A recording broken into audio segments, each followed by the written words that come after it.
We are all trees. We're the leaves, the branches, the bark. We're also the roots. But we're not just that. We're the birds that sing in the wind and nestle in our branches.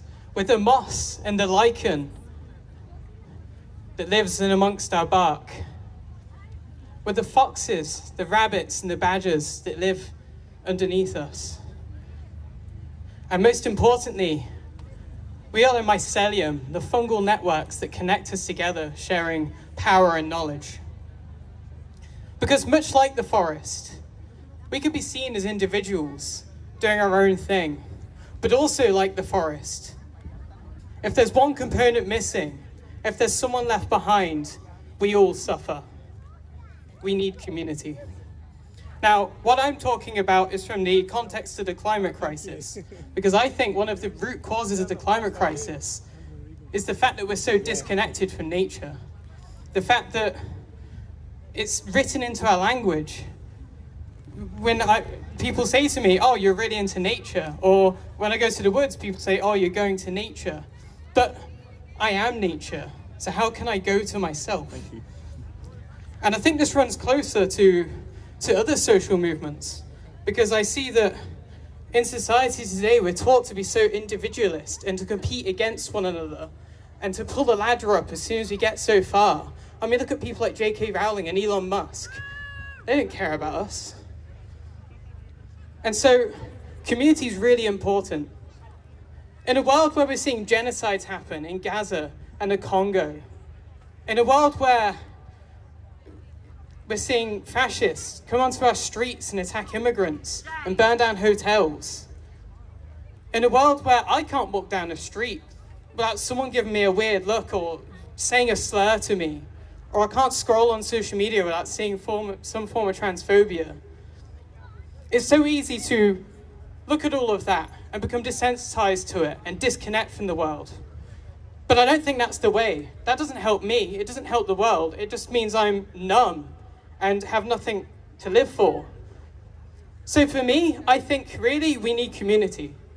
We need to pull together, because as soon as you pull together and everyone is helping each other, as soon as we recognize that your fight is my fight, and as soon as we start being intersectional with our communities and we start tackling things like ableism and racism and fat phobia and biphobia and transphobia and homophobia, I could go on.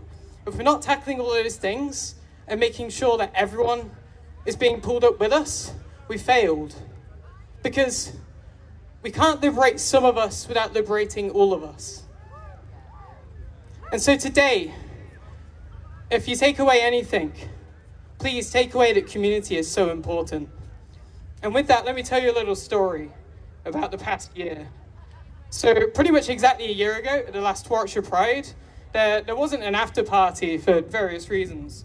But I got a group of friends together at the new bowling green in Warwick. Just for a few pints after Pride, that was all it was going to be.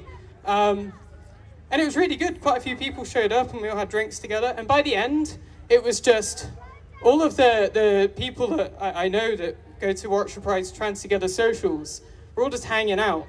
And we kind of formed a bond that night that I think, like, we came closer than we've ever come before.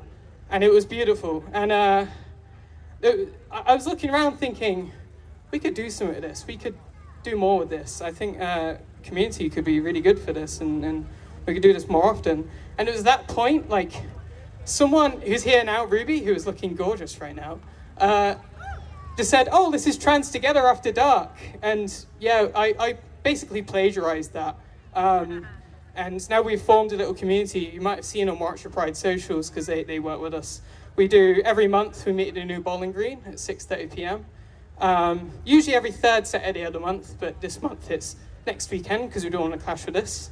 But it's been beautiful. The amount of mutual aid, let's see, I have a bee in my face, hello.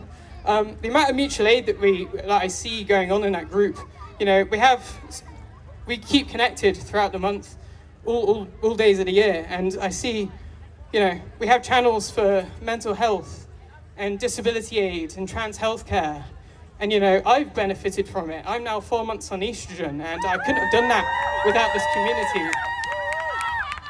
And without my girlfriend Lola. She's amazing, she's beautiful. But yeah, it's been so good. So please, if you take anything from today, remember that community is the most important thing. If we band together and we fight for each other, amazing things can happen. And on that, I'm gonna read a poem. This is by an artist called Trans Monstera. They're on Instagram. I very much recommend you give them a follow.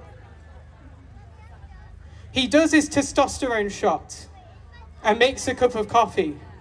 And he doesn't check his phone because there is nothing in the news. She washes her hair and puts on her estrogen patch and goes to work knowing that when she returns, there will be nothing in the news. They hold hands with their partner and walk to a party their friends are at, and nobody shouts anything at them or crosses the street away from them because there is nothing in the news. She marks her students' homework and is proud they're doing so well and looks forward to seeing them in a classroom on a Monday morning where there will be nothing in the news. He wakes up from surgery and is cared for by nurses who tell him what a brave young man he is and that there is nothing in the news. We take care of each other, we find safety in each other, and we keep each other alive until there is nothing in the news. Thank you. Free Palestine. Thank you very much.